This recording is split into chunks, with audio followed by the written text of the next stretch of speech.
Iran versus Israel and America की इस जंग को अब ऑलरेडी 11 से 12 दिन गुजरने को हैं और अब ये जंग ऑलरेडी इस कंडीशन में आ चुकी है। मतलब इसमें इतना वक्त गुजर चुका है कि ये दिखने लगा है कि इस जंग में एक्चुअली हो क्या रहा है या ये जंग किस तरफ जा रही है। पर्सनली मैं अपनी बात करूं तो मुझको ये लगता है कि अब इस जंग के अंदर इजराइल और अमेरिका कम्प्लीटली एमलेस हो चुके हैं। मतलब ये कि वो हमले तो कर रहे हैं, बहुत बड़े बड़े हमले कर रहे हैं और बड़ी बड़ी आबादी पर बिल्कुल उसी तरह से हमले कर रहे हैं कि जिसके लिए वो दुनिया में बदनाम हैं। मगर ये हमले कर क्यों रहे हैं, उनसे इनको मिलेगा क्या, ये शायद आजकल इन लोगों को खुद भी समझ नहीं आ रहा है। आसान भाषा में समझाऊं तो आप ये समझिए कि इन लोगों ने जो अपने टारगेट सेट किए थे वो ये ऑलरेडी कंप्लीट कर चुके हैं। जी हाँ, ये रियलिटी है कि इन लोगों के जितने भी टारगेट्स थे वो ऑलरेडी अचीव हो चुके हैं, बल्कि जो शुरू के 24 से 48 घंटे थे उसके अंदर ही इन्होंने अपने तमाम टारगेट पूरे कर लिए थे। मगर जो मिस कैलकुलेशन हुई है, मतलब इन लोगों से जो गड़बड़ी हुई है वो दरअसल रिजल्ट में हुई है, नतीजे में हुई है। मतलब ये कि जंग शुरू करने से पहले इन लोगों ने कुछ टारगेट सेट किए थे कि हम जाएंगे और सरप्राइज़ अटैक में ही फला फला बंदे को कत्ल कर देंगे। उसके बाद उनकी उस मिसाइल फैसिलिटी को टारगेट करेंगे, उस वाली न्यूक्लियर फैसिलिटी को टारगेट करेंगे, वहाँ पर जो कमांड सेंटर होगा उसको ख़त्म कर देंगे। और ये तमाम चीज़ें जब हम कर लेंगे तो फ़ौरन ही वहाँ की जो रिजीम होगी वो इस चीज़ को बर्दाश्त नहीं कर पाएगी और कोलैप्स कर जाएगी, या कोलैप्स नहीं भी करेगी तो एटलीस्ट इस हालत में आ जाएगी कि वो सरेंडर कर देगी। और सरेंडर करने के बाद हमारी जो अपनी शर्तें होंगी उन पर वो जंग बंदी के लिए फ़ौरन ही तैयार हो जाएगी। तो अब इन लोगों ने जो टारगेट सेट किए थे वो तो 24-48 घंटे में कंप्लीट कर लिए, मगर इन टारगेट के ज़रिए से जो नतीजा निकलना था वो नहीं निकल पाया। ना तो वहाँ की रिजीम ने कोलैप्स किया और 10 से भी ज़्यादा दिन गुजर जाने के बाद उनकी ये जो हुकूमत है, जो पूरा सिस्टम है, वो पूरी तरीके से सलामत नज़र आ रहा है। और 10 दिन से ज़्यादा गुजर जाने के बाद भी हम देख रहे हैं कि वो लगातार जवाबी कार्रवाई कर रहा है और चुन चुन कर पूरे एरिए में सब पर कर रहा है। और इंटरेस्टिंग बात यह है कि हर गुजरते दिन के साथ ईरान की जो मिसाइल्स हैं या फिर जो ड्रोन्स हैं उन सब का जो इम्पैक्ट रेशियो है वो बढ़ता जा रहा है। क्यों? क्योंकि बीच में ये जितने भी अमेरिकन बेसिस थे इसराइल और ईरान के बीच में, इन सब में जो भी एयर डिफेंस सिस्टम्स थे या बाकी चीज़ें थी उन सब को ईरान ने पहले ही या तो डिस्ट्रॉय कर दिया है या फिर डैमेज कर दिया है। इसके अलावा हम देख रहे हैं कि स्ट्रेट ऑफ हॉर्मुज भी लगातार बंद पड़ी हुई है। तेल के जो दाम हैं अब वो पूरी दुनिया में बड़ी ही तेज़ी के साथ ऊपर जा रहे हैं और दुनिया बड़ी तेज़ी के साथ एक इकोनॉमिक क्राइसिस की तरफ बढ़ रही है अगर जल्द से जल्द इस जंग को नहीं रोका गया। और इन तमाम चीज़ों का असर डोनाल्ड ट्रंप के चेहरे पर भी देखा जा सकता है। हाँ, पिछले कुछ दिनों से आप देखेंगे कि जब भी वो मीडिया में नजर आ रहे हैं तो चेहरे से क्लियरली पता चल रहा है कि वो और उनके आसपास के तमाम लोग पैनिक में हैं। क्यों? क्योंकि अमेरिका की जो राजनीति है वहाँ का माहौल बदल चुका है। हर कोई यही सवाल कर रहा है कि भाई बताइए, आपने ये जंग शुरू क्यों की है, और अगर कर भी दी है तो कम से कम ये बताइए कि हमारा टारगेट क्या है, हमारा गोल क्या है, कि कम से कम हम ये सोचकर खामोश रहें कि फलां गोल अगर पूरा हो जाएगा तो ये जंग खत्म हो जाएगी। लेकिन ये बेचारे गोल बताएं कैसे, क्योंकि अब ये भी कंफ्यूज हैं कि हमारा गोल है क्या। यहाँ पर एक और इंटरेस्टिंग चीज अभी 2-3 दिन पहले उस वक्त भी देखने को मिली कि जब डोनाल्ड ट्रंप को ये महसूस हुआ कि भाई ये रेजिम तो किसी हालत में गिरने से रही, तो इसीलिए उन्होंने पैतरा बदला और मीडिया में आकर ये कहना शुरू कर दिया कि ये जो अपना अगला सुप्रीम लीडर चुन रहे हैं, इस सुप्रीम लीडर के सिलेक्शन में, इसको चुनने में मेरा किरदार ज़रूर होना चाहिए। मतलब मुझको शामिल किया जाए और मैं बताऊंगा कि तुमको अगला लीडर किसको चुनना है।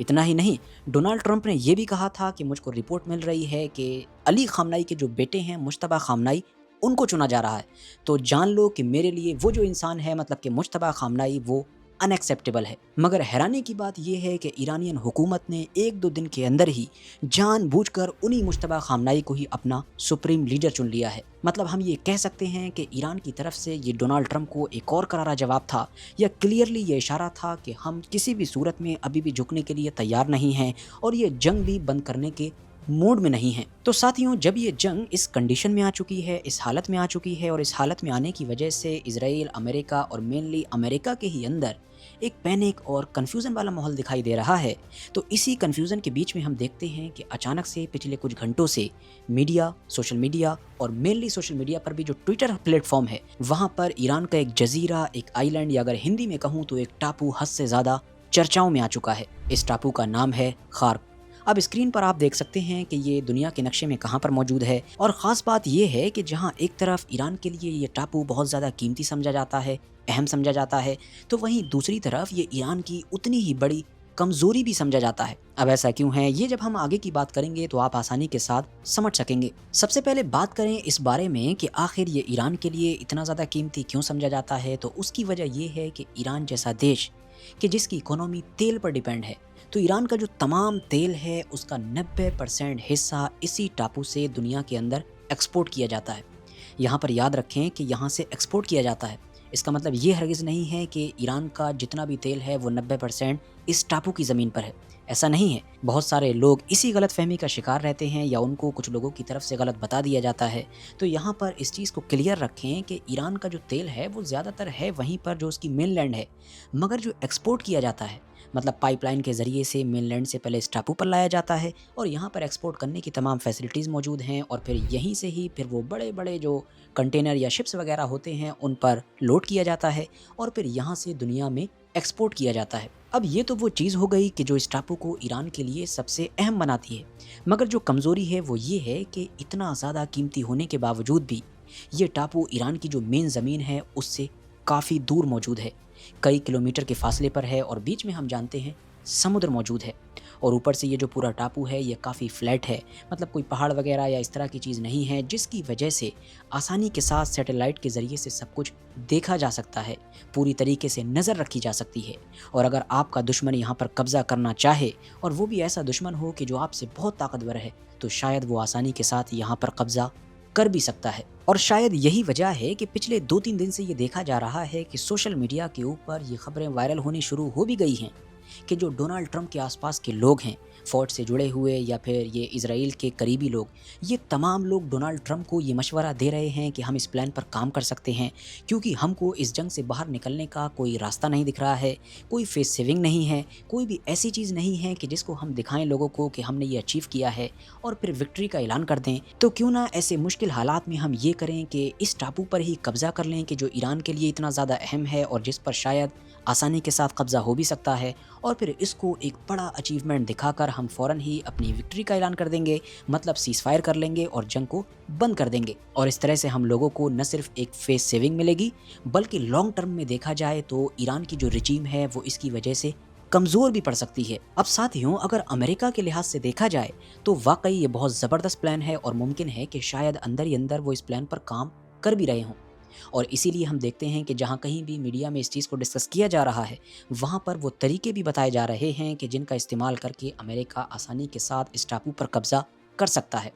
पहला तरीका तो यही है कि वो एयरफोर्स का इस्तेमाल करेगा, स्पेशल अपने कमांडोज वगैरह को भेजेगा जो ऊपर से बिल्कुल इस टापू के सेंटर में उतर जाएंगे। दूसरा प्लान ये बताया जा रहा है कि शायद अमेरिका अपनी नेवी का इस्तेमाल कर सकता है और यही वजह है कि वो पिछले कुछ वक्त से लगातार चुन चुन कर ईरान की जो नेवी है उसको टारगेट कर रहा है ताकि शायद जब भी वो अपने इस प्लान पर काम करे, इस मिशन के लिए जाए, तो आसानी के साथ ये मिशन पूरा हो सके। मगर साथियों, यहाँ पर नोट करने वाली बात ये भी है कि ईरान का खुद का ये टापू है, उसको इसकी अहमियत पता है, अपनी क्या कमज़ोरी है ये भी पता है, तो ऐसा तो बहुत मुश्किल ही है कि उसने पहले से इन चीज़ों के बारे में नहीं सोचा होगा और इस प्लान पर काम नहीं किया होगा। मतलब वो भी तो कुछ ना कुछ सोच कर ही बैठा होगा कि अगर अमेरिका की तरफ से ऐसा कुछ किया जाता है तो मैं इसको कैसे डिफेंड करूंगा और इस चीज़ को रोकने के लिए क्या क्या कदम उठाऊंगा। और वैसे भी हमको ये नहीं भूलना चाहिए कि अमेरिका और इजराइल के लिए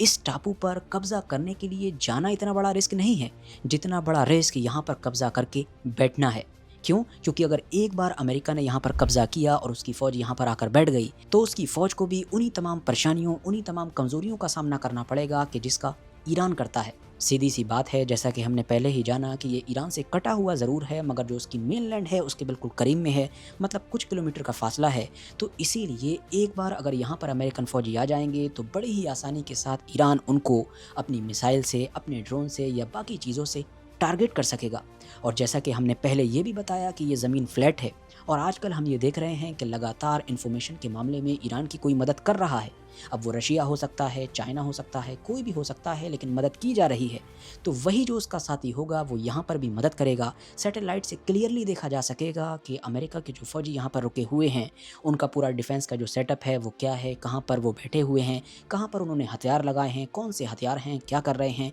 तो बड़ी ही आसानी के साथ यहाँ पर ईरान की तरफ से उसके जो फौजी होंगे, उसका जो तमाम स्टाफ होगा वो टारगेट किया जा सकता है। और यही वो चीज़ है कि जिसकी वजह से हमने आप लोगों से कहा कि इस टापू पर कब्जा करने के लिए आना तो रिस्क है, लेकिन कब्जा कर लेना उससे भी बड़ा रिस्क है। बाकी होगा क्या, ये तो आने वाला वक्त ही बताएगा। आज के लिए बस इतना ही, मिलेंगे बहुत जल्द ही एक और नई रिपोर्ट के साथ। बाकी आज का ये वीडियो देखने के लिए बहुत बहुत शुक्रिया।